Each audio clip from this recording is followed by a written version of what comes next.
Recording now. There we go.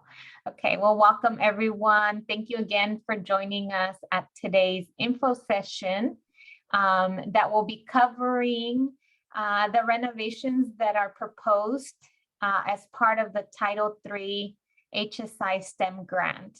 This is a new grant that San Diego City College was awarded to increase the success of Chicano, Latinx, low-income students in STEM.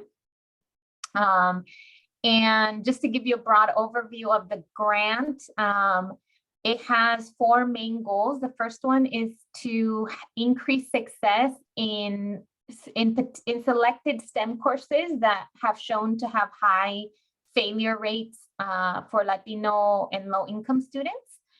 It also aims to increase the degree and certificate completions in STEM, increase transfers. So Arturo, we're hoping that more students will join you in your transfer pathway, not only to the UC, but other 4 years.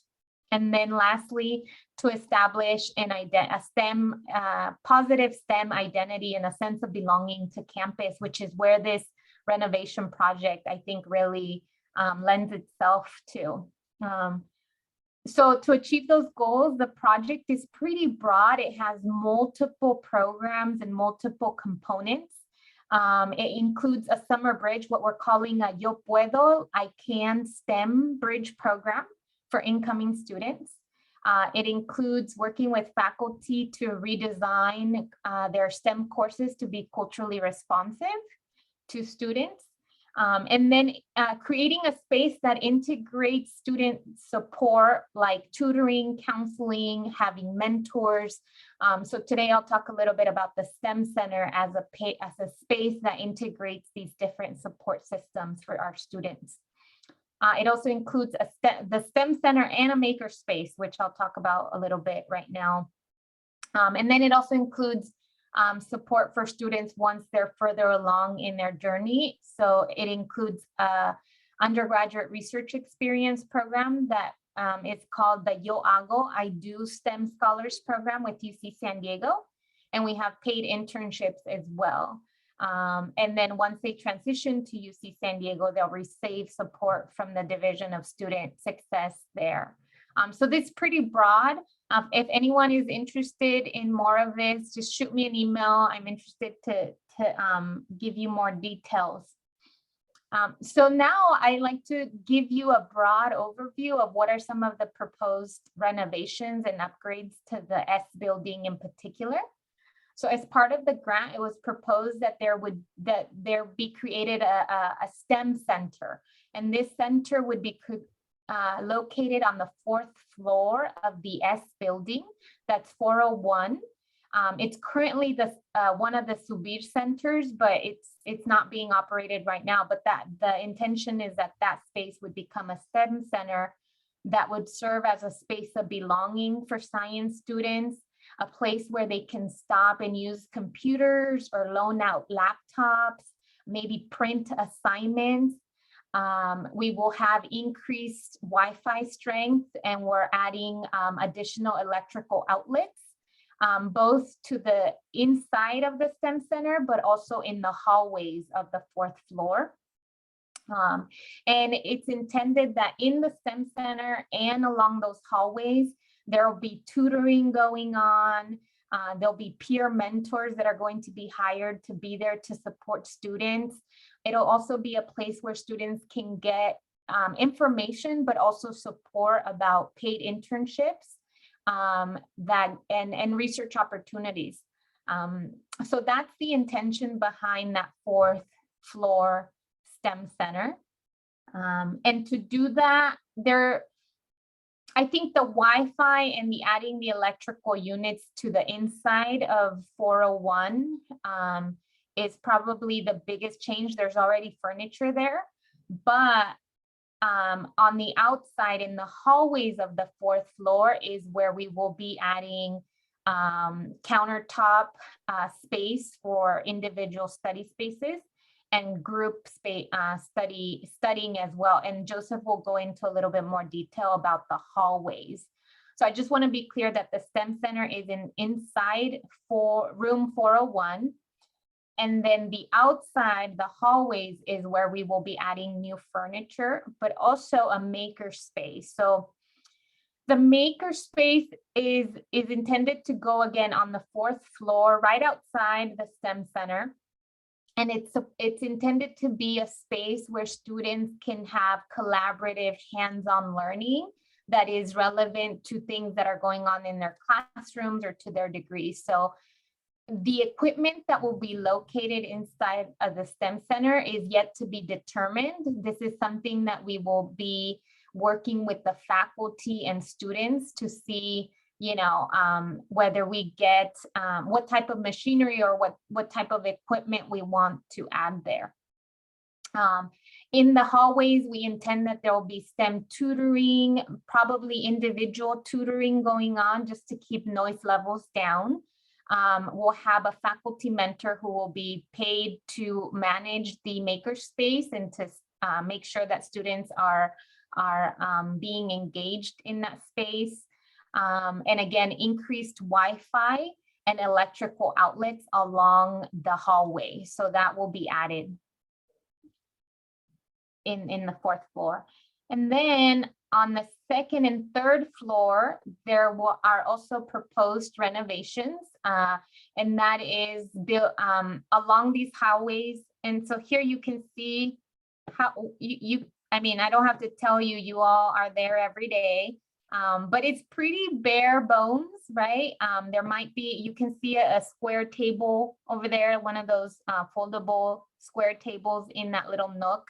And so I think in developing this grant, it was very clear that students wanted a space where they can sit while waiting for their next class to start, or they wanted a place to study while they waited for office hours.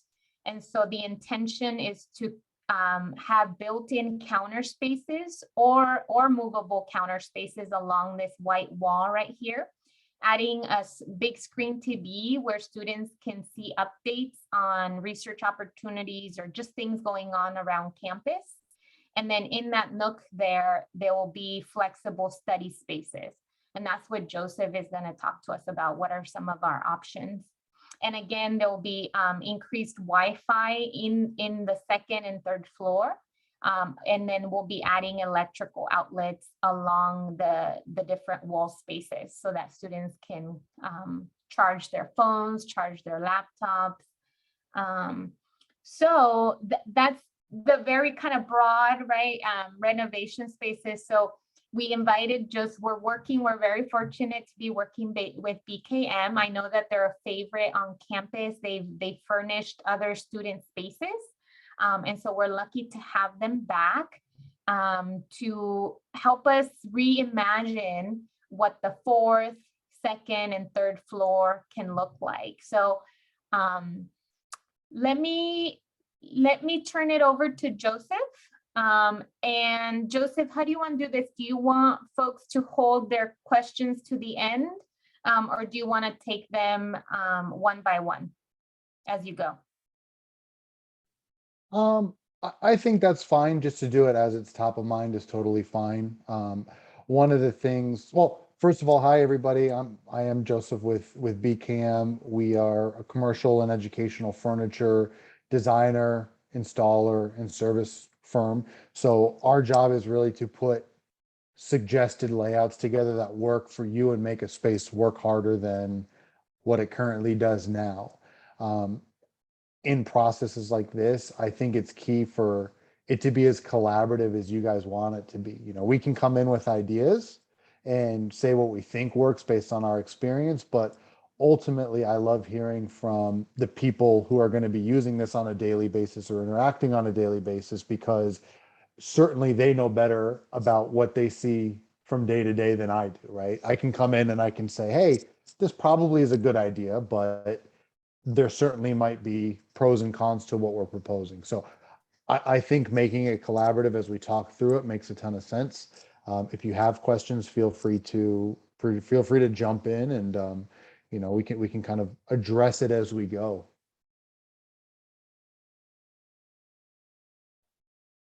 Sounds good. So, why don't you walk us through? So, as I mentioned, on the second, third, and on the fourth floor, in that wall, right as you get off the Mhm. elevator, there's that wall, and that's where we're proposing to have these countertop style workstations. So, why Yeah. don't you tell us a little bit about the options here? Yeah, of course. So what you have here is two iterations of essentially the same layout. One is a standing height, counter height application that you see on the top.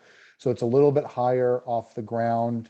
It's got a stool instead of a traditional seated chair, and then below you've got a seated version of the same with seated height instead of standing height. The key features for this panel configuration, we've done them 4 wide to accommodate the wall that you guys see in that top picture. That wall is 16 feet and some change. This overall configuration in either height comes out to just under that.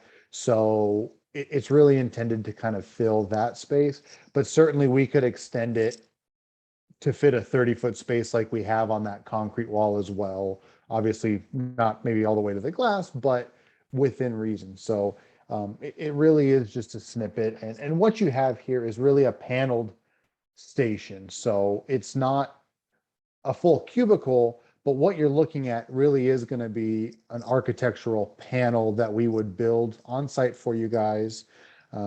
It's the Steelcase answer panel system, super configurable, super movable, super flexible if we need to change it in the future. But essentially, you get a lot of great features from it. The biggest one that you guys will notice is right above each of the individual workstations, you've got integrated power. So one of the big things that the panel system is going to do for you, it's going to route that power through. So you're not going to have plugs going into outlets. You're not going to have to reach under the desk. You're not going to have to get on the floor and climb and find an outlet. Everything's going to be routed right at the user height. So laptops, cell phones, devices, tablets, whatever you've got to work from and charge, you can do that. So you can use these as really long-term studies areas. You can use them as short-term touchdowns between classes. It really gives you a lot of flexibility in this space. Um, each station's going to be 4 foot wide by 2 foot deep. So certainly plenty of room for laptop, any papers, notebooks, anything you want to lay out. So if it is a longer term study session, you've got that available. It is broken up, so you've got a little bit of privacy and division between, so nobody can kind of creep onto the other people's settings, whereas if you just had a long counter run, some people might take 6 feet, some people might only be left with 2 feet. This keeps it nice and organized and divisive between everybody. And we mocked it up in kind of our closest approximation to the school branding colors as well. So you've got a lot of flexibility in the personality it can bring to the space too, because you guys have a lot of concrete right now in that room, not a ton of pops of color. So this is a nice way really to break it up as it above and beyond the usability and the functionality of the space. And then we did spec it with fabric skins as well. So that fabric will help absorb some sound. So as you have people coming and going, it just helps absorb some of that reverberation and echo, gives the sound some place to absorb rather than just continue to bounce off the walls. What you see on the far right of each configuration looks like a black line going up the wall.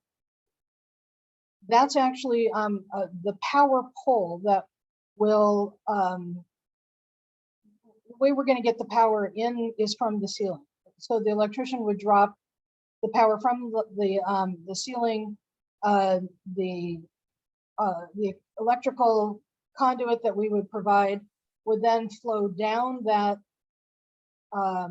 power pole, and then we would route it directly into where the outlets are.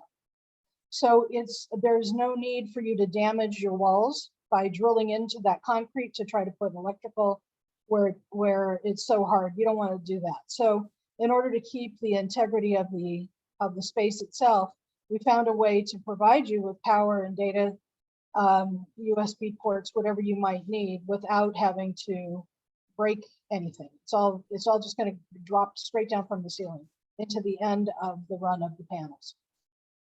Wonderful. Thank and I think that's really more geared toward the facilities guys. They're gonna like that a lot more. But again, the other nice part is there's no exposed wires, there's nothing to get tangled up. You literally can pull up, a student can pull up, plop their stuff down, and then be ready to go. You know, they don't need to fuddle around and try to plug up or power up or do anything like that. So there's a lot of benefit to doing a paneled solution like this versus just either a long run of countertops or a long run of desks that would have a similar effect, but just not nearly as refined a solution to help with some of those more lesser observed details until you sit in and use it. So really the focus is on a better overall user and student experience for either short-term or long-term use. Can I make one other interjection? Go ahead, Susan. Okay, so the standing or bar height, counter height configuration with more of the upper panel exposed, the red where you see the stools. Yeah, that one. That one was designed to go on your concrete wall because that concrete is going to make the sound just bounce all over the room. So the taller the panel we can use against it, the more sound absorbent and quieter the area will become because those panels will absorb a lot of that noise. So I guess, and let me know, I guess I would want to hear from Heather, Arturo, and Grace. It sounds like we're having to decide on the height of the panel. And that one, I guess what I hear BKM saying is that the higher height, which is this top one, right? There'll be the tall stools, might be a good fit for this concrete wall that I think this one is on the second floor. And that the smaller height, the seat level height would be good for the white wall right across from where the elevator comes in. So especially if you want to mount a television there or a monitor of some kind above where everyone can see it, we would want to use a shorter height panel and still give you the power above the desks surfaces and still give you some help with the sound absorption, but a drywall is already a little bit more sound absorbing anyway. There is sound absorption properties in that wall. So compared to the concrete, which is floor to ceiling, nothing but a reflection. So you can still use a lower height on a drywall than you would on the cement wall. Yeah, That makes sense? and I'll add to that. Probably for the following slides more so than this one necessarily, but the idea that there's one quote unquote correct solution for each space isn't necessarily what we would project. We might find that we want to have some variety between the floors to support different modes and different types of work. So yeah, we probably recommend the standing height in the concrete areas, in this case, the seated height in the drywall areas. From an ADA perspective as well, we'd incorporate that into the seated height version. So you don't have, you wouldn't want to go from a standing height and drop it down. So you would be able to incorporate an ADA seat into the seated height version as well on one of the ends. But yeah, I think these pictures for these ones make sense, but there's no reason we couldn't do seated height on all of it or seated height on one floor and standing height on another floor. It really is just kind of about the choice. Both are going to be really good options for either space, but I think this is probably the optimal configuration. But certainly we'll kind of defer to you guys on what you think is going to be best overall for your students. Yeah. Well, why don't we, and welcome, Adan, I see you joined us. Why don't we turn it over to Heather, Grace, and Arturo to give us just initial thoughts on this portion here, and then we still have a few more things to talk about. So initial thoughts on this, on either the standing or sitting height. the electrical outlets on the actual counters, the sound absorption fabric. Power management through the ceiling rather than, you know, having to deal with the, you know, electrical components. Right. Being, Grace, the walls would have to be opened up and, you know, it's a mess. yeah, I think that that's a good choice. Grace, you were gonna say something? Yeah, I just think that it'd be really nice to incorporate a mixture of these two, even if they're on different floors, just so there's an option for people. But the outlets were something that were brought up many, many times from different people. So I'm glad to see that's being incorporated a little bit more.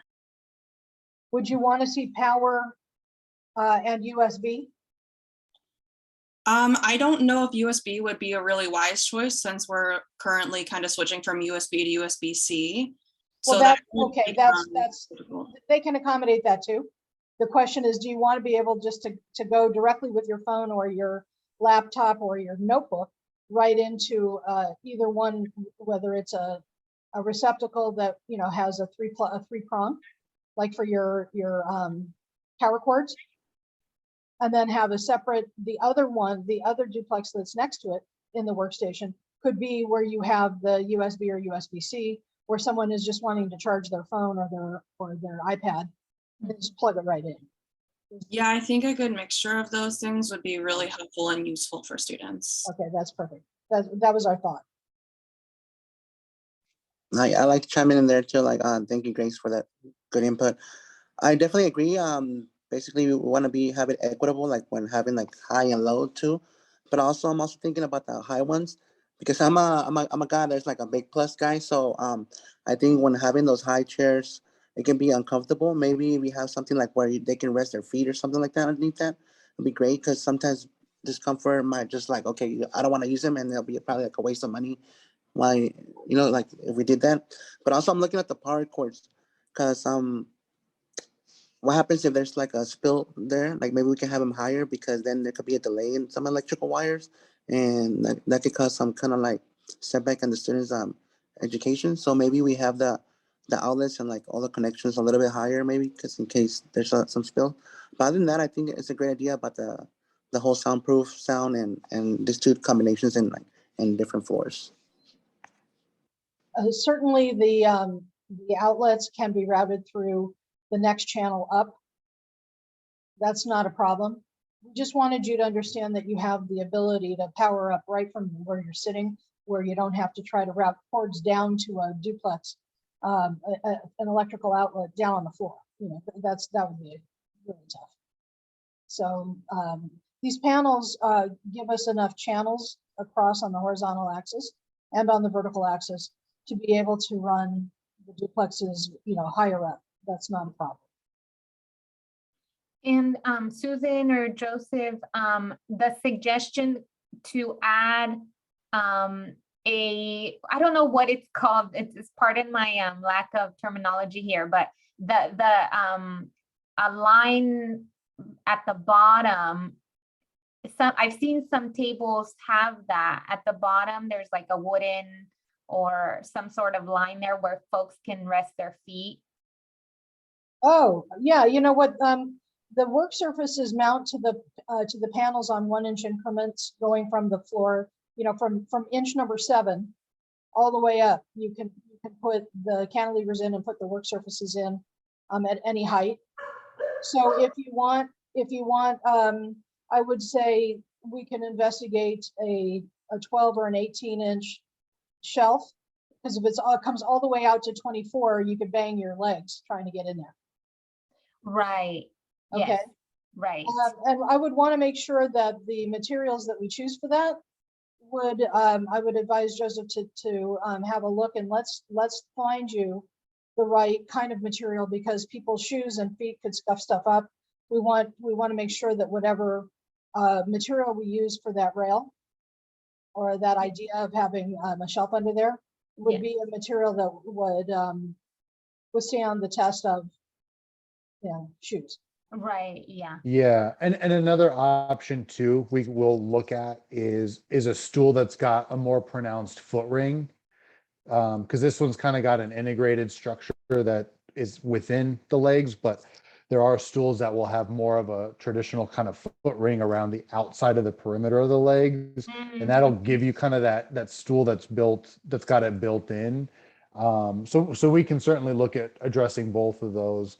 Mhm. You know, outside of that, the other option is just a freestanding footstool. The concern certainly is them disappearing over time. People find them so comfortable that you lose them after a while. But that's an additional option to consider as well. So we can certainly propose all of those and look at what might be the best overall for you.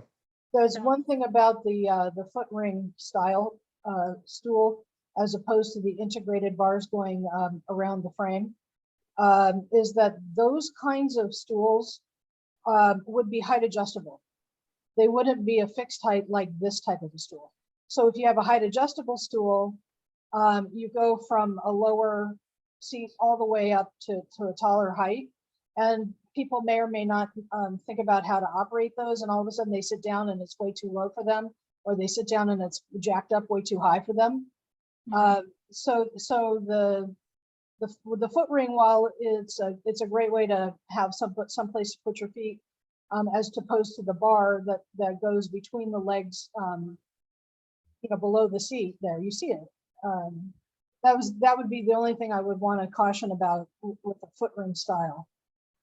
So they don't make a foot ring for a fixed height stool. I see. Okay, so we have two options there that we'll Right. explore, either the rail that's coming from the actual, the rail at the bottom, or exploring the stool with the built-in ring, but understanding that those are adjustable, which might be a pro depending on who you ask, right? Yeah, if you want to pursue the ring, what I would do is take a look at some of our hospitality furniture lines that you find in pubs. They may have a pub stool that offers that kind of a footrest that wouldn't be height adjustable. But in the normal case, you find them you find the foot rings in science labs, for instance. Mhm. where somebody's working and you have different heights. People adjust them. It's one thing inside a classroom, it's another thing to use it on the outside, in a public area. Okay. Other comments or suggestions on the countertops? The only suggestion I would have is, I know that you had discussed the paneling being made of fabric for sound reduction, and I totally understand that and appreciate that. It is very likely that whoever uses these places will be eating and drinking. And I think that Arturo mentioned that, there's going to be spills. Our history with janitorial services in our building is not extensive. So there is not going to be somebody that's cleaning these things on a daily or weekly or even monthly basis. So sort of if these get dirty, they're never going to get cleaned again. They're just going to remain dirty. And is that a place we want our students to sit, right? A place that every fabric panel is covered in a coffee spill or food spill. So I wondered how cleanable the fabric is. And then if something does spill, and it doesn't get cleaned up for a month, is that going to be cleanable? Or are these things really truly like a linen type of fabric that is just going to stain and remain stained for the rest of the life of the panel? I mean, at the end of the day, they're fabric. They are commercial grade fabric. So a lot of them we do offer a lot of bleach cleanable and a lot that can withstand a lot of more robust cleaners, not like a linen or like anything you would get from just like a residential furniture store. So there's certainly some added robustness to them.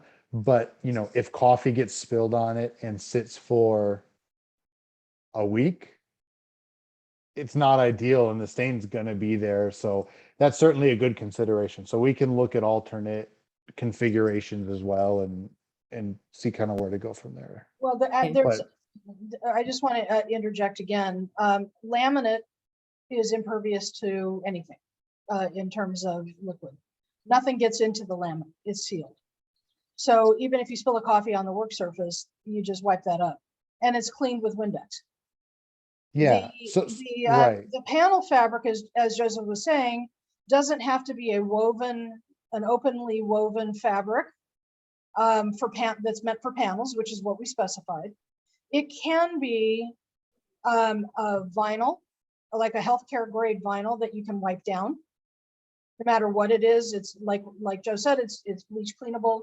You can use a variety of different things to wipe it up with.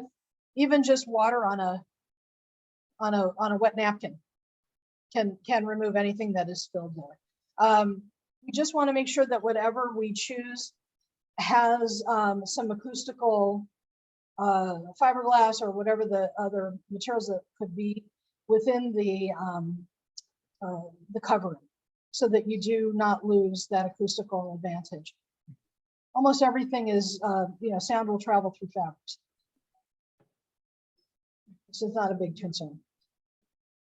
Okay, so we'll look at the vinyl option for the fabric. Absolutely. Sure. So- And also laminates. We could do that all in we can do it in a laminate too. It doesn't have to even be material. It's just that if you use a laminate, it might be harder to find your colors. You may not Right. find a red or a turquoise in your in that situation. Plus, we've also got the divider panels that go between the workstations. You see them? Mhm. They clip into the panel, every 4 feet. And they actually have a lip on them that drops down over the edge of the work surface in the front. Those also have to be specified in a material. That's going to be an acoustical material, a PET, which is that material is made from, it's like a felt that is made from recycled plastic bottles. So the sustainability question is handled with those. So that I would want to do in either a fabric, if they let us do something like that in a vinyl or a polyurethane, then we could look at that. But those dividers, yeah, that's still a good question. Okay. Arturo, you have a comment or question? You're muted. Yeah, I do. Okay, so I remember that Joseph was talking about the dividers, and thank you, Susan, for bringing the dividers. But what happens when nobody's really using this and there's only one person? Is there a way we can make those dividers like open up, and that way it could be more space in case like an actual group is actually using them, that they don't have to be dividers and they can just go all up, and then we can have like the full table surface. Maybe that'd be okay. I mean, yes, it's possible. A lot of them, there are a lot of styles of these dividers that are clamp on.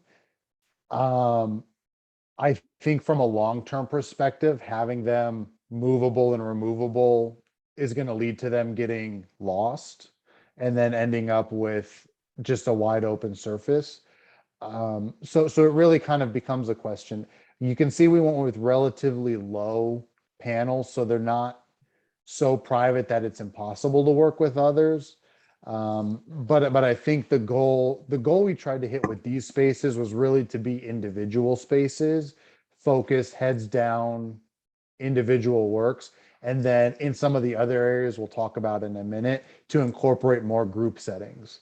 So if you had a group, you could go there. If you wanted to sit there, put your head down and do your work, you would go to these individual spaces more so than a group setting. Yeah, and you know what, Arturo, thanks for taking us there. I think this would be a good time to transition from talking about the countertops that would be placed on the concrete wall on the second floor or on the white walls right across from the elevator on the second, third, and fourth floor. And so it sounds like folks, from what I heard, folks want a mixture of seating level and high stool bars options. We'll explore the different fabric options to make something that's easily maintained. And these will function as more individual spaces to study. And we'll follow up to see about adding a rail for footrest or having stools that have the rim where folks can rest their feet. And we will pull those duplex receptacles and USB-C or USB ports up to the upper rail a little higher up, so that if somebody did spill, you're not going to get coffee or a soda. Mhm. Yeah, dripping Mhm. into I these think I think duplexes. that's kind of like the insight we need, right? Is Yeah, you guys exactly. deal with this all day, you've seen it happen, right? So you don't want to spill into an electrical outlet, certainly. So we can raise that 12 inches and be on our way and still have plenty of access to the power. All right, so let's talk about the next one. Let's go to slide 8. Yes, so these are the nooks that are located on the 4th, 3rd, and 2nd floor. So we're hoping that they'll look the same across the different floors. But Joseph, why don't you tell us about the different options here? And the idea was that this space could serve more as small group gatherings, but also individual if that's how people want to use it. So go ahead, Joseph. Yeah, so I think there's kind of two main setups we can do, and it certainly speaks to the earlier point that we don't necessarily need to do the same thing on each floor. We could swap them so you can have that variety, because I don't know that there's one solution for every floor that's going to meet all the needs. So what we're looking at here is two different options for a space like this. The top option is we can do a mobile chair. I think I saw an artifact, a similar type of artifact that you guys have in that space now, that's made out of metal and very ancient looking. This is kind of the modern version of it. It's got the integrated tablet arm, so you guys, it's easily enough room for a laptop or a notebook or your coffee and a pad of scratch paper. It's got the tripod base on the bottom for your book bag or any items you have. So as you're moving through the space, you don't have to worry about picking up your bag. You don't have to worry about tripping over it. And the idea here is you could fit 5 to 7 of these in this space, and if people want to work on the chair by themselves, they've got that opportunity. If they wanted to arrange in a cluster and do some small group work, they've got that opportunity as well. It's not quite an opportunity for let's lay out a lot of paper and let's look at a lot of materials. But if everybody's got their laptop and it's a lot of discussion, that face-to-face mobility works really well. The chair swivels. You can see it's on casters. It moves very easily. The rounded base makes it move very easily through space. So you don't have to worry about banging it on anything. You're not going to catch your leg on your counterpart's leg and get clipped on each other. So it's really designed from the ground up to be nimble and mobile. So that's one option we could see there. Another option would be to have, instead of these two small 36-inch round tables, which don't fit the space well, we go with a more rectangular table that essentially would go from the concrete wall and extend out toward the hallway. So that gives you a little bit more space. You've got plenty of hallway there. So even if you do lead into the hallway a little bit, you're not blocking off the hall. And we could easily fit 2 of them there with probably 8 of these style stacking chairs. We could do the tables on casters. We could do the chairs on casters or wheels. Same thing, right? So you have the mobility. The nice thing about this configuration is if you had 2 small groups of 3 to 4, you can have the table separate. If you had a group of 6 to 8 that wanted to jut up to one big table, you push those 2 tables together in the middle of that concrete wall, you arrange around it, and then you've got a nice big workspace. So it gives you a little bit of flexibility based on the type of work and the type of groups you're going to support there. I believe there was talk about integrating electrical into those drywall portions as well. So the idea here wasn't to have any power integrated, because we wanted people to be able to move these to fit their needs, whether there was one small group, 2 small groups, or one bigger group. And if you've got power routed to tables that can start to be a little bit of an issue. But if you've got the power in the walls, people can use that and run it into their individual stations depending on how they want to use it. So that's kind of the idea here. I saw a term mentioned, we could easily hang whiteboards on either of these spaces. Little whiteboards above each of those alcoves on the drywall might be a nice addition as well, just so you've got that extra little bit of communication or collaboration to you as well. Though I think that's a good option. So I see someone raise their hand. I can open it up to comment and discussion on that. Yeah, go ahead, Grace. Yeah, so I wanted to mention that even though those individual chairs could be useful, sometimes I don't really see them being utilized probably a majority of the time if there are other options, just because I wouldn't want to place my drink and my computer on that small of a space. So I would, Let me clarify. They do come with a cup holder as well. This one doesn't show, but we could definitely get them with a molded cup holder to alleviate that concern. Mhm. I just think it's important to know that like a lot of students I see, like given the option, probably would rather have just a little bit more space than that. In general, I don't know if it was ever spoken about, but maybe like thinking of doing that table, but with like a bench type seating. Something that was brought up quite a few times was if a student is looking at utilizing this type of space for multiple hours during the day as like a good space to study away from home, one semester or a few semesters, seating is a big concern because people aren't comfortable in a lot of these chairs, or they don't have really good options, so they just don't want to really use it. Or for me, like I have a back injury, so using this type of chair usually just doesn't really cut it for me. So I think maybe considering like a bench style in that small space right there with a table could really be helpful for a lot of students. Are you talking about one that has a back, or are you talking about one that's just, a flat seat and no back to it? I think both could work.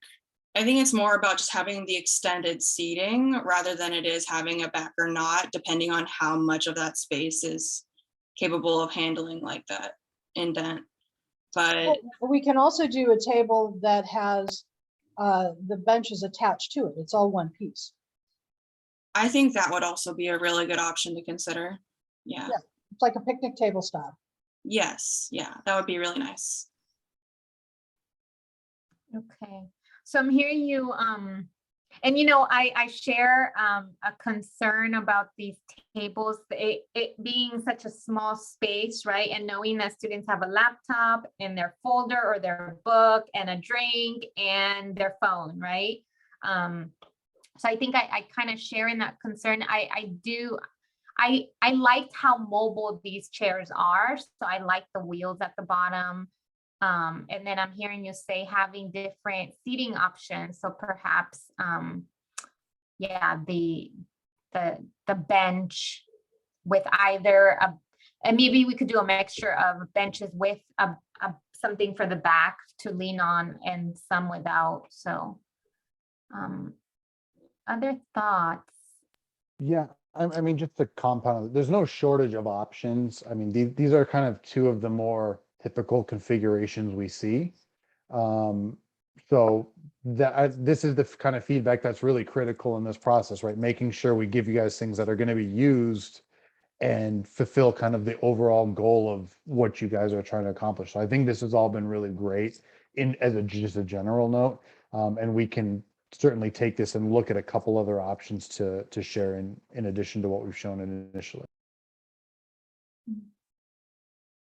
And then I just want to add that there will be outlets that will be added to this white wall right here and also this one.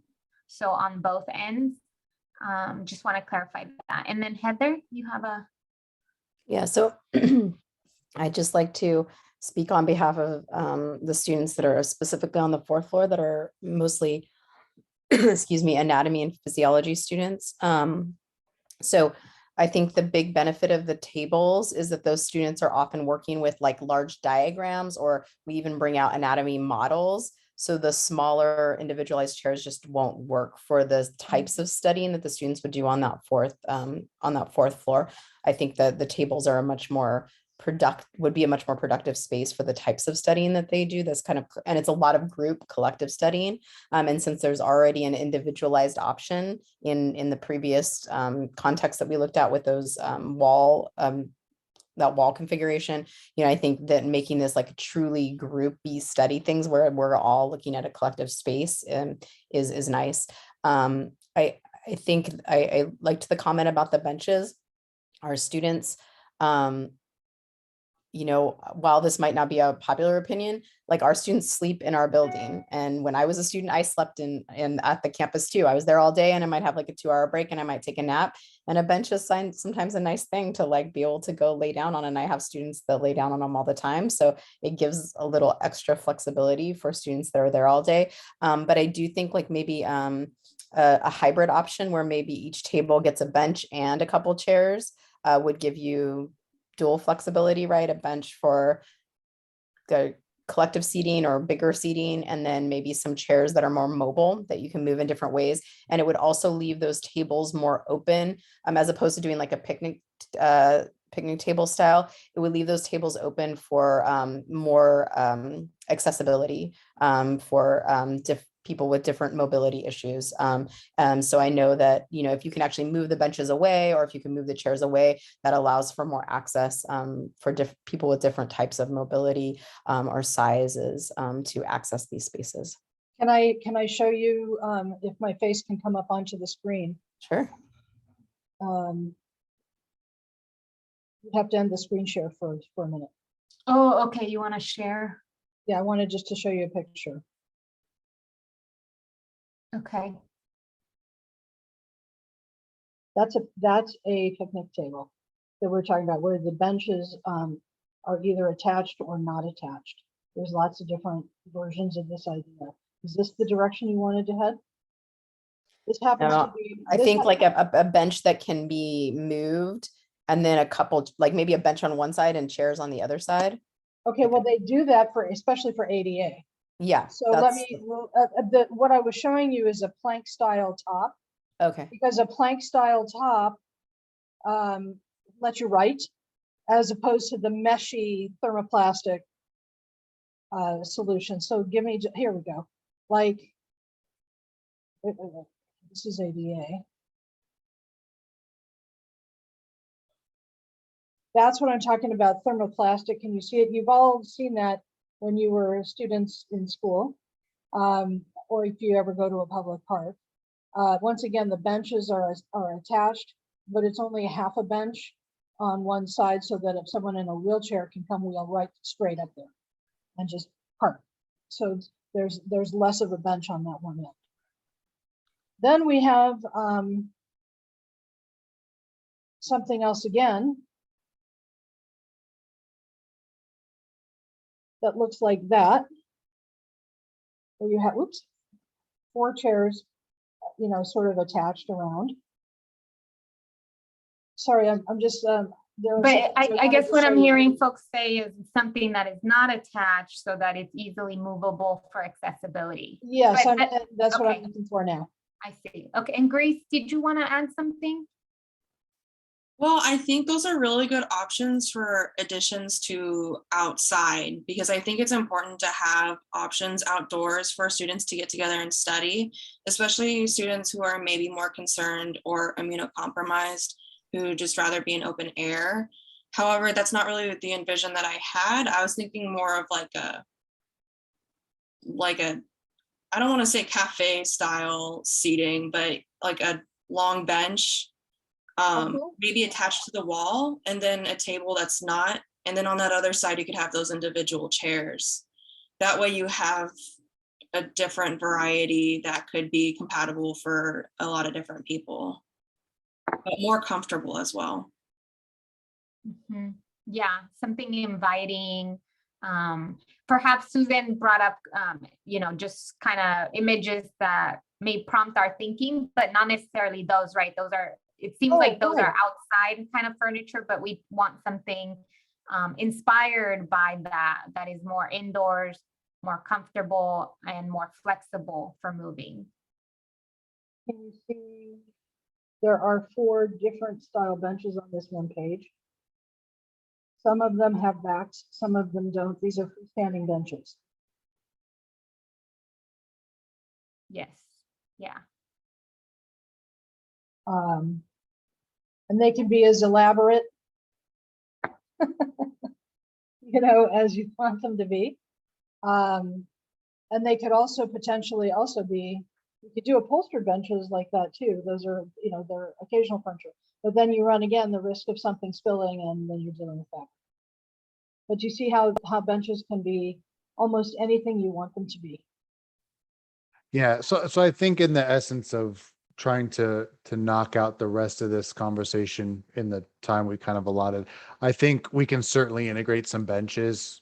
If we don't want to just look at traditional seating, chair seating like you might be used to. So basically what I'm hearing is mixed seating. It sounds like the 4th floor might be more interested in a larger single collaborative table rather than 2 smaller tables specifically.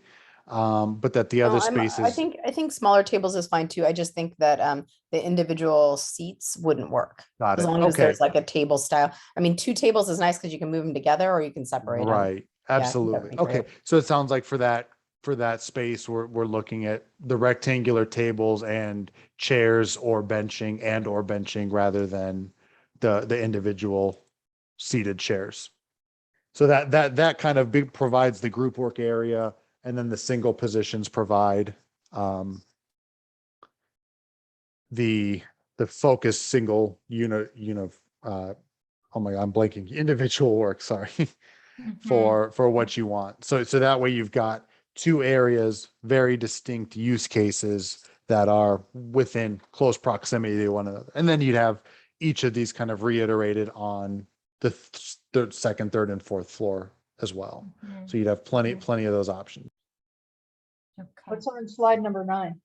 And I know we have 2 more slides, but I'm gonna leave slide 10 just if we have time. It's just the whiteboards. But so number 9, Joseph, there are these nooks.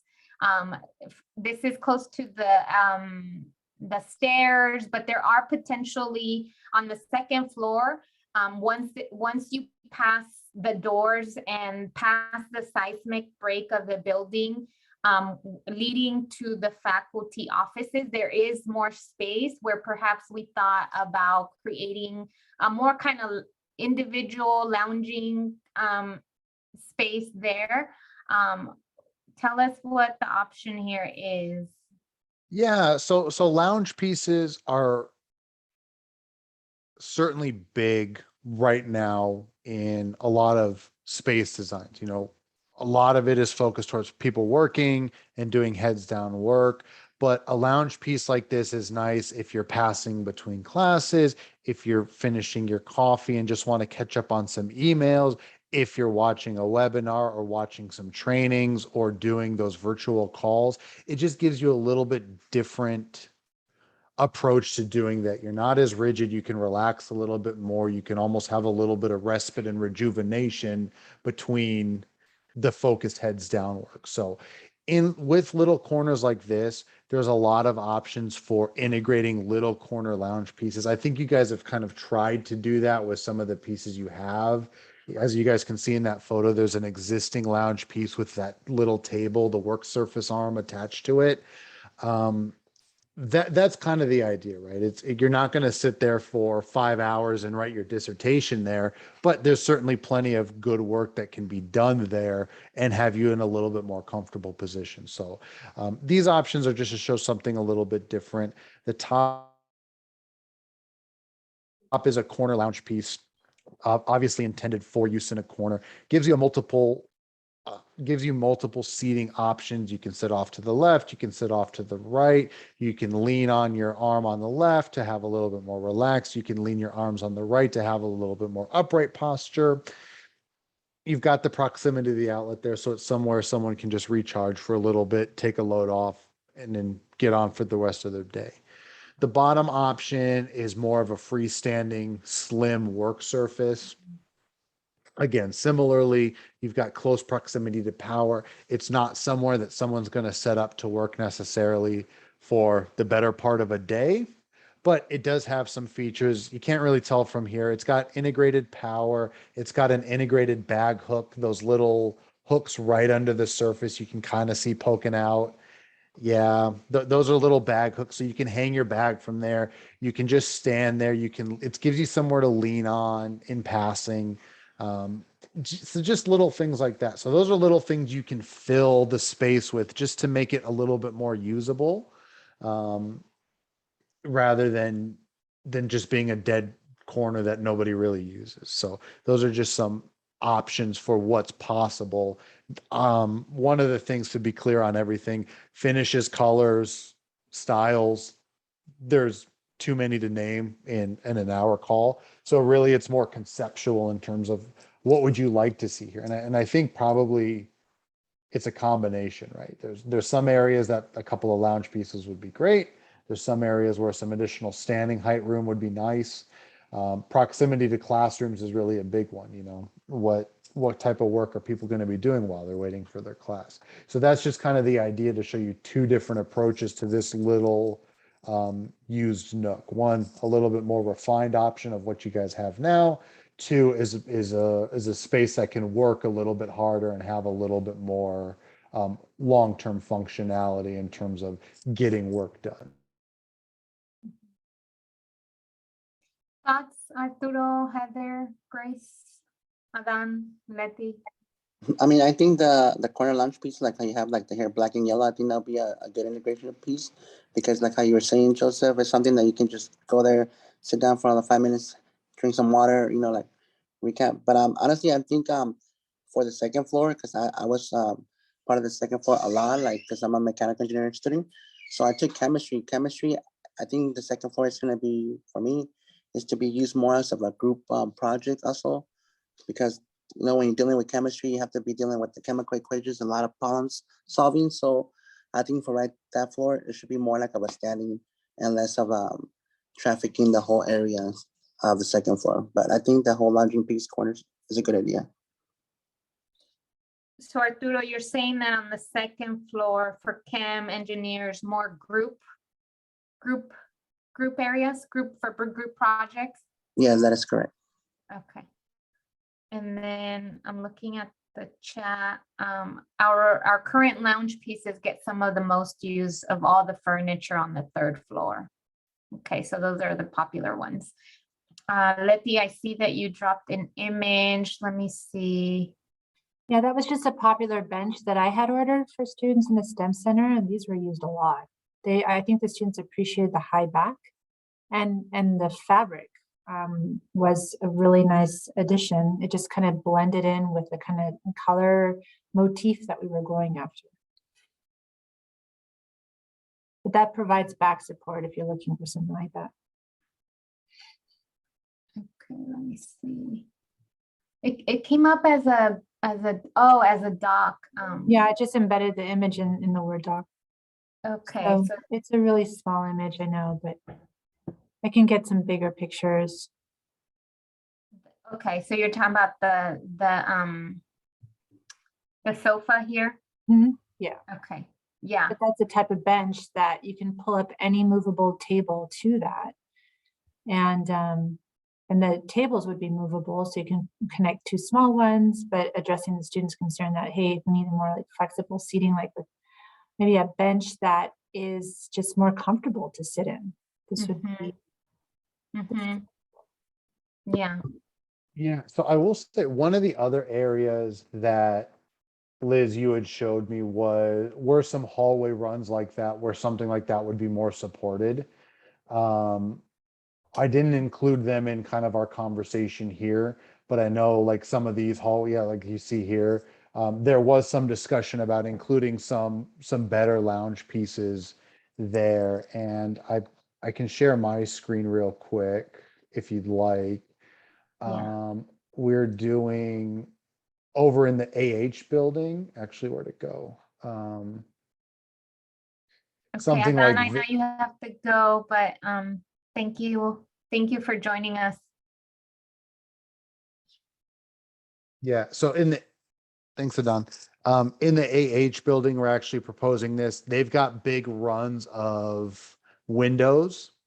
And what we're doing is we're running these campfire, it's a campfire lounge where they're broken up by tables. And I know you guys have, I don't remember which floor it is, but there's a nice open window area where you could easily run half size of these couches. So you've got little lounge, you've got a little side table to do some work, sit, pass it up. So those lounge aspects are available for some of those other spaces as well. I think they Yes. really would be a nice addition. I 'Cause- think that was the second floor that has, past the seismic break, there's a little more area there. Yeah, there was a nice run of window that was about 12, 14 feet or so. Okay, Heather's saying it's the third floor, maybe. Okay, it's either Yeah. the second or third floor, or maybe both, actually. It's both. Yeah. Both the second and the third floor have that run that goes between the lab classroom side and then the office space on the other side. Mhm. And yeah, like that corridor, that glass corridor is like, it's all glass, right? And there's just nothing there. Like there's garbage Yeah. cans and it's just a walkway and it's loud because it's concrete and glass. And so any fabric or texture that would mix that up would still let in tons of light, but it would be great. Yeah. And students would love to sit against the window. Who wouldn't want to be Yeah. near a window? I know. I'm sorry, I was just gonna say, when I walked through initially with Dr. Sanchez, Dan told me that he wanted this kind of seating opposite the fourth floor concrete wall where we would propose the higher stand-up desks. That there was room at the east end door exits. There's a large seating area that we would like filled with this kind of an application. So I I think don't on know the if we- fourth floor, there's, so in the other floors, the concrete doesn't go all the way up to the window because there's a space where we can look down the floors below us. Sure, But in the fourth floor, it goes all the way to the edge. It's the only Right. floor that goes all the way to the edge. So there could be stuff on that wall as well, like on all three sides. But the opposite side of the room, where away from where we were talking about putting the taller panels with the Yeah. higher desk. We were That's we were what they were thinking of, talking we had agreed that that would be whiteboards because we didn't want to add countertops on the concrete wall and then more on the other side because it would narrow the hallway. Okay, fine. Right. Mhm, I just wanted to bring up, he had given me that direction initially. mhm. So that's fine. Okay, maybe with pull down shades to help with glare. Okay. We do have shades that are going to be added to the STEM center room on the fourth floor. And then also on the fourth floor on the, I think it's the east wing where the maker space is going to be. They're also going to add shades. We don't currently have shades on the second, third floor, but if budget permits, we can look into adding shades for those windows. I don't know. You'll want to look at the sun aspect. I know on the fourth floor, the sun, and it's only in the morning because it's an eastern facing window that the sun gets hit pretty heavy on the eastern side, which is where that window is. But you will want to check on the third and the fourth because in my experience, the sun is never at an aspect where there's like direct light coming into the third or the second floor. So that would, you'd want to do an aspect assessment in there. And I don't believe we need shades for any of those. Just in my experience, like being in the building and being on the third floor and fourth floor quite extensively, but fourth floor for sure. Fourth floor gets heavy sun in the morning, but then in the afternoon, it's no big deal. Great. Maybe that explains why, yes, we do have 2 shades on the fourth floor and nothing planned for second and third. Okay.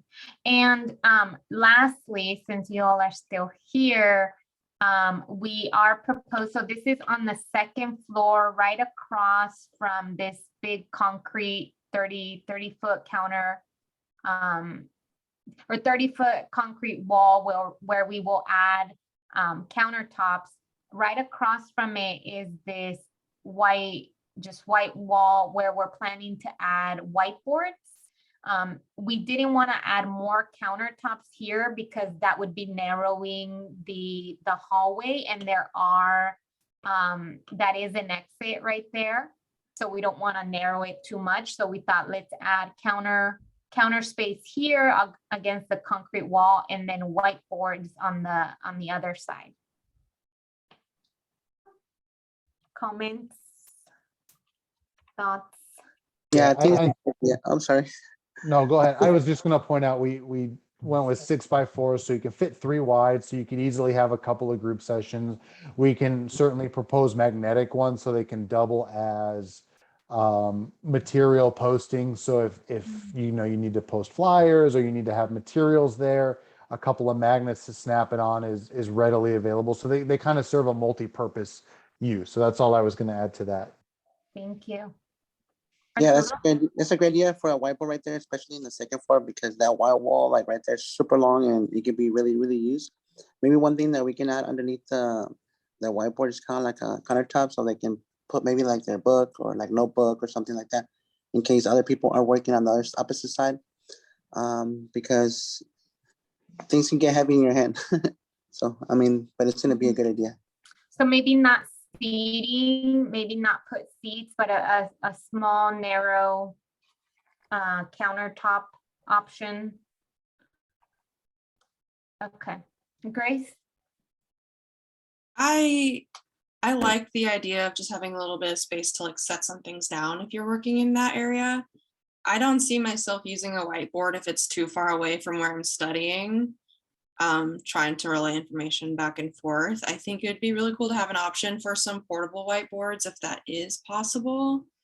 That way, or like even just closer by to the group study areas. That way you don't need to go back and forth or talk over people if you have that happening. Mhm. There are mobile magnetic whiteboards. certainly. And they can roll into any space you want. I would wonder, how do you tether them, so that they don't leave the floor and go into unexpected places. That's the issue with mobility in a public area. While I love the idea of mobile whiteboards, especially ones on wheels, I will speak to some safety issues in the science building, and then that's that we do have to move hazardous waste through the buildings. And so having things just sort of end up in the middle of safety corridors where hazmat has to be transmitted or hazardous waste has to be transmitted, and potentially chemicals have to be transported. It's just something that we should bring the technicians into the discussion, and we should probably get some safety assessment there for what is reasonable and what is not. Because these spaces that we're talking about are directly associated with corridors that we do move hazardous waste. Yeah, okay. I like that. And I think Arturo's point of we could certainly include whiteboards into those alcove spaces where we talked about having the group work outside of the elevators. So those Mhm. drywalls could certainly have plenty of whiteboard space. So if you're doing the group work there, you've got it available to you. That's no problem. Another option for these big, long, expansive runs, it's kind of rough because you've got that large door right there, and there's a lot of ingress and egress right there. Mhm. Mobile seating would be an option, but then the concern is you don't want people bleeding into the pathways of people entering and exiting that space. Right. So the idea behind those whiteboards is really more of either discussion of ideas in passing, or if you wanted to have announcements or suggestions for that space, you could write them on there. The magnetic, again, doubles as kind of a poster board, tack board type of situation. So you can do Mhm. it. There's no real reason you'd have to. I mean, realistically, we could double up and put more single-use workstations there as well, and not have the whiteboards at all. So there's a lot of options, and I think Yeah. Depends how Well, you plan to use the space. yeah, well, so I do want to address what Heather said, which we've done, I think we're on our 4th walkthrough of the space with the district, with the campus. And I think it was Lisa, was it Lisa Will, Letty, who was there on the multiple walkthroughs, who did make us aware of the hazardous waste. And when the district did the walkthrough with us, they did take that into account, which was why we decided that on this 2nd floor, we would not be putting counter spaces on both ends, just because of that's an exit. We want to make sure that we are complying with fire code. And so the idea was then, well, let's just have a whiteboard where announcements could be put there, or just make use of the space somehow. But what I'm hearing is that perhaps the whiteboards may not be for studying if it's too far from any individual studying happening like here. It's right across the way. But perhaps we can reimagine this whiteboard area. Yeah, I agree. And I love the idea of the portable whiteboards, because those honestly were the most used when we built a space like this. And the long whiteboards that we invested in were hardly ever used other than to post updates, and for SIs and tutors to post possible problems, word problems for students to work out. But students definitely prefer to have the movable whiteboards at their study location, at the specific desks. Yeah, I think adding them here in this nook will be important. Okay. I know we covered a lot. So again, just as a recap, we talked about the countertops as individual spaces along the concrete walls, but also some of the white walls. And then we talked about the group spaces, those nooks on the 2nd, 3rd, and 4th floor. And it seems like folks are leaning towards these group study areas. We talked a little bit about the lounging options for the 2nd and 3rd floor, and then perhaps reimagining the whiteboard area and having instead portable whiteboards. Wouldn't it be cool if we did everybody's doing murals? Maybe we did a mural instead. But yeah, so it sounds like this might need a little more feedback from folks. Heather? The last thing I'll bring up, because this came up in a safety evaluation that we had a few years ago, is that I know that we have roller chairs all over this building, but apparently that is actually a safety violation because the ground is not carpeted, it's slick. And so we're not supposed to have chairs with wheels on them that people can like slide, like that this chair can slide away from them as they like sit down. And so we have not had the money or the ability to fix that safety situation. But as soon as it comes up again, we're going to have to address it because in all the lab classrooms, all the lab stools are all on wheels, and they're supposed to be not on wheels. So we should probably, since all our floors are slick, we should probably focus on things that don't have wheels if those safety assessments come up again. And maybe I'm speaking out of turn because this is not an actual lab classroom. This is a study space. But because that did come up, I did want to mention that to everybody. So, Yeah. so that only strengthens the point of view of the foot ring type stool that comes on casters. Maybe not your best choice. Maybe we're better off with the cantilever style leg. Do you want to go back to that?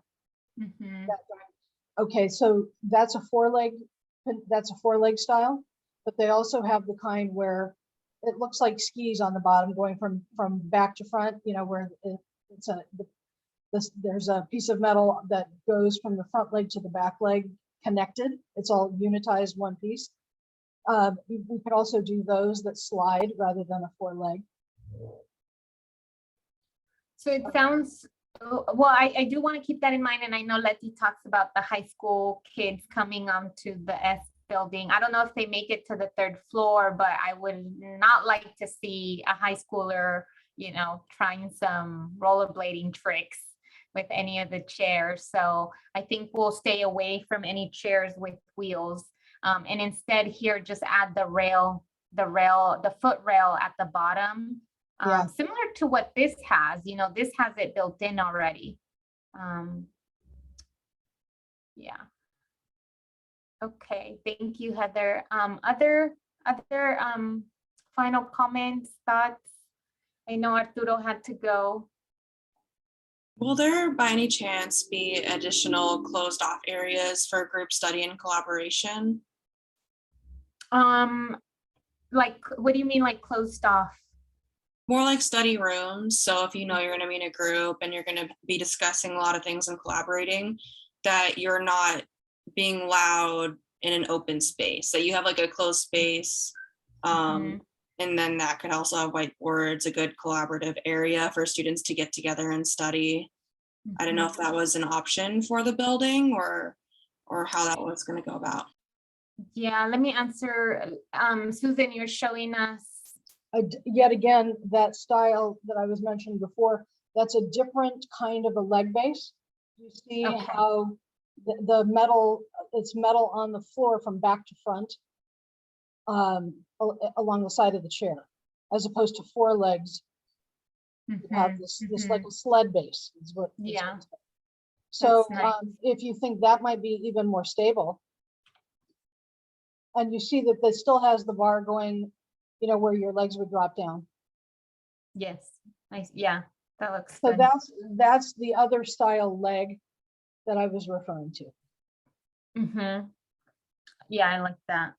And then to answer your question, Grace, yes, well, the STEM center on the 4th floor will be a space, a closed off space for students to go in there, do more silent studying. I don't know how conducive it'll be to group, just because that's not going to be its sole purpose.